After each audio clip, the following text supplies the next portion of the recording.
राधे राधे। राधा रानी की कृपा आप सब पर बनी रहे। आप सभी को अहोई अष्टमी की हार्दिक शुभकामनाएं। अहोई अष्टमी का व्रत कार्तिक मास की कृष्ण पक्ष की अष्टमी को किया जाता है। यह व्रत संतान की लंबी आयु और उसके उज्जवल भविष्य के लिए माताएं रखती है। अहोई अष्टमी का व्रत तारों को अर्घ्य देकर खोला जाता है। तो चलिए हम अपनी वीडियो शुरू करते हैं। सबसे पहले आपको जहां पूजा करनी है उस जगह को अच्छे से साफ कर ले और आप अहोई अष्टमी की पूजा ऐसे स्थान पर करें जहां आपको उसको एक हफ्ते तक हटाना न पड़े, क्योंकि हमें दिवाली तक कमोइयों को हिलाना नहीं है। अब आप साफ स्थान पर एक चौकी रखें और उस पर हम अब लाल कपड़ा बिछा लेंगे। उसके बाद आपने अहोई माता की जो फोटो या कैलेंडर लिया है उस पर गेहूं का आसन देकर अहोई माता को विराजित करेंगे। फिर हम गेहूं, बाजरे या अक्षत से एक ढेरी बना लेंगे और उस ढेरी पर हम अपनी एक कमोई रखेंगे जिसमें हम अनाज भरेंगे। आप इसके अंदर गेहूं, बाजरा अपने हिसाब से भर सकते हैं। उसके बाद हम उस कमोई को चावल या गेहूं की ढेरी पर रख देंगे। उसके बाद जो हमने दूसरी कमोई ली है उसके अंदर अब हम शुद्ध जल भरेंगे और इसे हम अपनी पहली वाली कमोई पर रखेंगे और इसे ढक देंगे। ये हमारी 2 घड़ तैयार हो गई है। अगर आपकी अहोई अष्टमी की फोटो या कैलेंडर में भगवान गणेश की मूर्ति है तो आपको अलग से गणेश भगवान को विराजित करने की ज़रूरत नहीं है।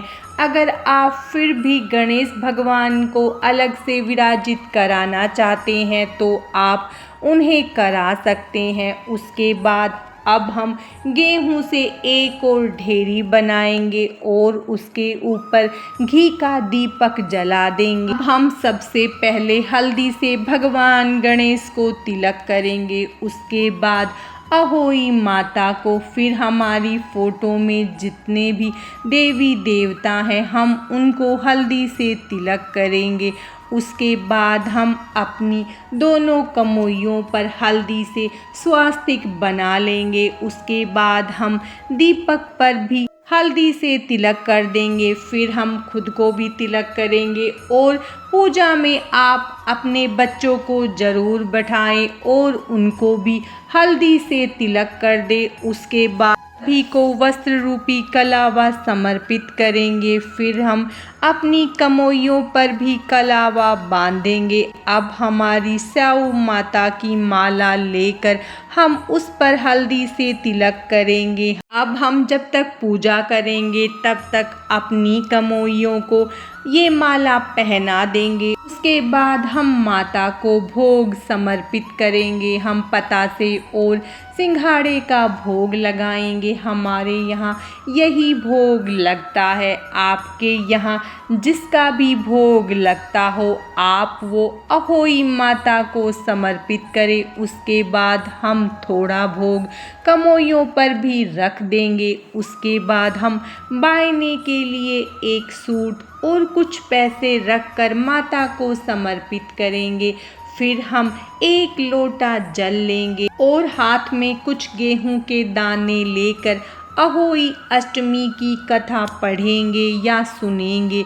अहोई अष्टमी कथा पढ़ने के बाद विनायक जी की कथा जरूर पढ़े। उसके बाद हम गेहूं के थोड़े दाने लोटे के जल में डालेंगे और कुछ अपने पीलिए के पल्ले में बांध लेंगे। अगर आपके यहाँ सूर्य देव को जल देते हैं तो आप कथा के बाद अभी सूर्य देव को अर्घ्य दे दें। अगर आपके यहाँ तारों को अर्घ्य देते हैं तो आप इन अक्षत को बांध कर रखें और रात को तारे निकलने के समय अर्घ्य दे दे। अंत में माता से पूजा में हुई गलतियों के लिए क्षमा याचना करें और अहोई माता से अपनी संतान की लंबी आयु, सुख, समृद्धि और उज्जवल भविष्य के लिए कामना करें। उसके बाद हम पल्लू में थोड़ा सा जल लेकर उसे 3 बार घुमा देंगे और इन सब को हम मिनस देंगे। उसके बाद बायने का सामान हमारे यहाँ तो ननद को दिया जाता है, आपके यहाँ अगर सास को दिया जाता है तो आप पूजा के बाद अपनी सास को बायने का सामान दे और बाद में अपनी शाहू माता की माला अपने गले में पहन ले और दिवाली वाले दिन तक हम इसे पहन कर रखते हैं। अब हमें इन दोनों कमोइयों को दिवाली तक हिलाना नहीं है और दिवाली वाले दिन पानी वाला जो कमोई है उसे हम पानी लेकर अपने पूरे घर में छिड़क देंगे और बचा हुआ जो पानी है उसे अपने बच्चे के नहाने के पानी में मिला देंगे। अहोई अष्टमी की पूजा कुछ जगहों पर इस व्रत को दोपहर में सूर्य देव को अर्घ्य देकर खोला जाता है, कुछ जगहों पर तारों को अर्घ्य देकर और कुछ जगहों पर चंद्रमा को अर्घ्य देकर इस व्रत को खोला जाता है। आज की इस वीडियो में बस इतना ही। राधे राधे।